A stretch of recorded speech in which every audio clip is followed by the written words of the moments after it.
Mis padres me enseñaron que los abuelos deben ser visitados siempre.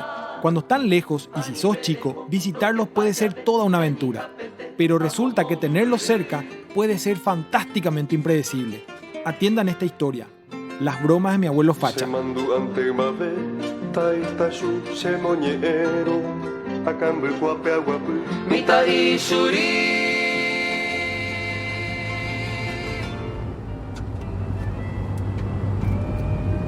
De chico vivía en Ciudad del Este. Mis abuelos maternos vivían en Areguá y mis abuelos paternos en Asunción. Los visitábamos al menos una vez al mes. Recuerdo que esos viajes me parecían larguísimos, interminables.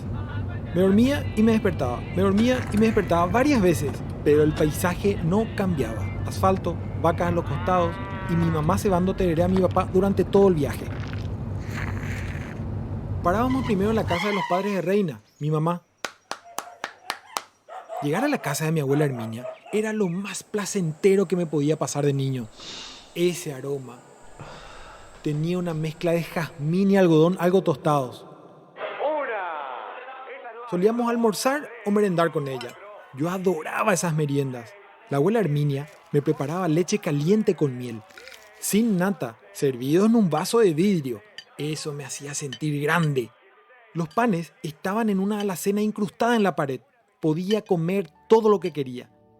Mi abuela era la muestra de amor y empatía más fuerte que tenía después de mis padres. La taza está caliente, Shemon. No te vaya que quemar. Nos quedábamos en su casa hasta que seguíamos camino a la casa de mis padres en Asunción, donde vivían mis abuelos paternos, mi abuela Corina y mi abuelo Ramón, a quien le tenía un miedo terrible. Nos quedábamos todos juntos en la misma casa. Mi abuelo Ramón nació en 1898. A mis 5 años, él tenía 83. Hablaba poco y generalmente en guaraní. Trabajó de chico como leñador y de grande fue combatiente en la Guerra del Chaco, donde se lastimó el ojo derecho y como no usaba parche, se podía ver ese ojo todo azul, sin poder distinguir el globo ocular. Eso me daba más miedo todavía. Al llegar a la casa, sin muchas explicaciones, mis padres me llevaban del hombro a saludar al abuelo. Recuerdo que me tomaba de la mano y la tenía largo tiempo. Decía que podía interpretar sus rayas, saber el pasado y el futuro de las personas leyendo sus manos. Las pocas veces que me acerqué a darle un beso, me quedaba un olor fuerte a tabaco. Y por alguna razón, cuando me alejaba, me estiraba de la ropa, lo que no ayudaba mucho a que me quiera acercar. Los fines de semana en Asunción se armaba una gran reunión familiar en la casa. Como todo niño, me pasaba corriendo y jugando todo el tiempo.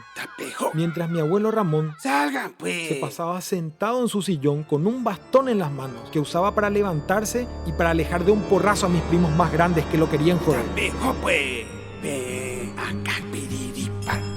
Y así pasaron los años y la época de viajes llegaba a su fin. Pedro, mi papá, perdió su trabajo en Ciudad del Este. Sin opciones, mis padres decidieron retornar a Asunción, donde ya tenían una casa y podrían al menos buscar trabajo sin tanto apuro. La mudanza fue traumática. Yo tenía 10 años, mis amigos, mi barrio, mi colegio, mi planta de poroto que recién planté, todo se quedaría atrás. Recuerdo que todo se cargó en un camión enorme, al que seguimos con nuestro auto mientras emprendíamos el último viaje a Asunción como visitantes. Para peor, lo que no me estaba dando cuenta es que mi abuelo Ramón se quedaría a vivir con nosotros. Mi abuela Corina se separó de él y se mudó con unas tías, pero nadie tenía un espacio para el abuelo. Recuerdo que mis padres discutieron sobre él. Ellos no se dieron cuenta, pero yo escuché todo. El tema de papá. Es que la preocupación que yo tengo es cómo nos vamos a ocupar de los niños de la casa que demandan todo el A tiempo Reina muchísima atención. no le Y gustaba la también idea de que sus demanda hijos estén que tan tiene su cerca de las papá a ocurrencias del esta edad, abuelo. Pero justamente. Pedro, sin decir Pido mucho, de corazón decidió que el abuelo se que quedaría con nosotros, acepte en una habitación de la esa casa que hija estaba porque muy la cerca de la conoce, mía. Lo que necesita es un hogar. A pesar del miedo, yo estaba dispuesto a vivir con el abuelo en la misma casa para que mis padres no discutan. Pero mi abuelo Ramón no ayudaba. Miriam. El día empezaba a las 7:30 de la mañana y por la artritis que tenía había que ayudarlo a vestirse. Las asistentes que tuvo el abuelo no duraban mucho en su función. De grande me enteré que el abuelo se ponía Qué linda mano para que tenemos. osado con ellas y por supuesto terminaban renunciando. Un día, desde mi habitación, escuché que llamaba a su asistente. Ya no había asistente y la habitación de mis padres estaba lejos para que puedan escuchar su llamado. Miriam. Bueno, mira, Miriam. Ella, Miriam, pico. Rosa. ¡Rosa! No tuve de otra. Me levanté, con miedo fui hasta él y lo encontré sentado en su cama. Hola, viejo, pa. Me acerqué dudando y con su bastón me señaló el baño. Era la hora de empezar su rutina. ¡Qué yupe! Mi abuelo tenía lucidez mental y cierta movilidad, pero no podía agacharse, por ejemplo. Así que un poco más decidido, lo ayudo a levantarse, lo termino de vestir para que vaya al desayuno y cuando estoy agachado, terminando con el zapato, me pregunta, muy tranquilo, ¿Cuál es tu apellido, será? Grisetti, le respondo. Eso es imposible. Sorprendido, le pregunto por qué, abuelo. Porque tu piel es morena. Los Grisetti somos blancos, amigo. Yo no me sentí ofendido, pero puse cara de qué pesado. Sin darme cuenta, el abuelo me estaba poniendo a prueba y el miedo que le tenía se convertía en curiosidad.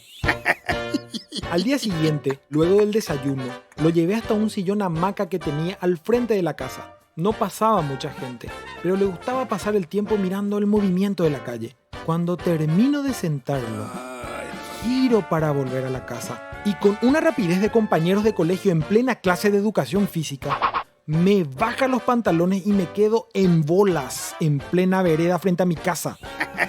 Juro que en ese momento lo primero que hice fue mirar 360 grados para ver quién vio la escena. Lo único que vi fue al abuelo riéndose a carcajadas y luego me levanté la bermuda. Claro, esto no podía contar la reina porque se enojaría tanto que haría que el abuelo se vaya. A veces lograba tener conversaciones con mi abuelo. Me contaba cómo era su vida de chico, los nombres de sus amigos y las cosas que hacían en el monte. También me contaba sus anécdotas de la guerra y cómo el agua valía más que el dinero en ese momento. El abuelo era bastante histriónico. Cuando contaba algo usaba tono de voces, imitando a los demás. Gesticulaba para relatar las cosas. Podía quedarme horas escuchándolo. Recuerdo que cada vez que partía un trozo de tabaco para mascarlo, me decía en Yopará: Coa aña puro y te será.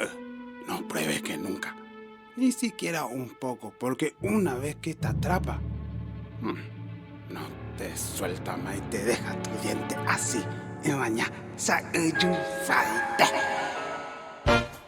Una vez me pide que le alcance la billetera que se le había caído. Y cuando me agacho cerca de él, intenta ponerme talco por todo el cuerpo. ¿Qué haces, abuelo?, le pregunto mientras trataba de sacarle el frasco de talco. Él se mataba de risa. Hasta te acentes, cosi, te puede dejarte blanco definitivamente. Esa fue su respuesta. Se levantó tal polvareda que terminamos él con tos y yo todo entalcado. Anina de Porsche.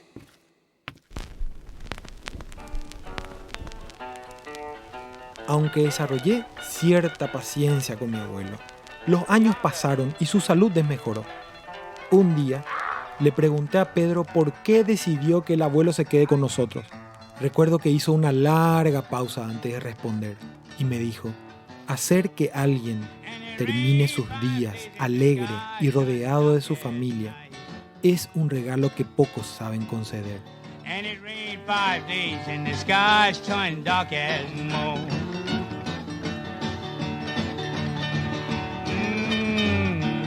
I can't move no more, yeah. I can't move no more, yeah. 'Cause my heart fell down and I can't live there no more.